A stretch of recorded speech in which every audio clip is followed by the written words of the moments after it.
Doctor గారు, జంతువులకు కూడా అపెండిక్స్ వస్తుందా లేదా మనుషులకే వస్తుందా?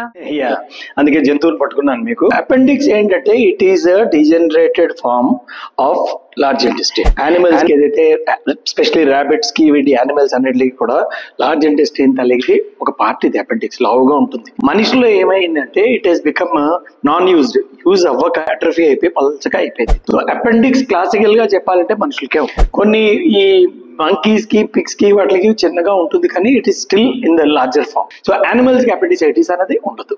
హెర్బివోరస్ యానిమల్స్ అంటే గడ్డి ఆకు జాతి పదార్థాలు వెజిటేరియన్ ఆకులు అవి తిని బతికి వాటి లైక్ వీటి దేనికి కూడా అపెండిసైటిస్ రాదు.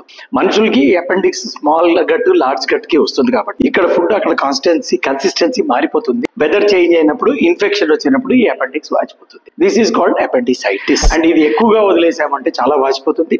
ఇంకా వదిలేస్తే పర్ఫరేట్ కూడా అయిపోతుంది. చీమ్ అయిపోయి అంత కాంప్లికేషన్ వస్తుంది. సో అపెండిసైటిస్ వెంటనే ఆపరేషన్ చేసుకోవాలి. జనరల్ గా పబ్లిక్ లో ఏముందంటే సేయింగ్ 24 hour ఆపరేషన్ అంటారు. 24 hours లో చేసేసుకోండి అంటారు. It is just a myth, but then ASAP, as early as possible.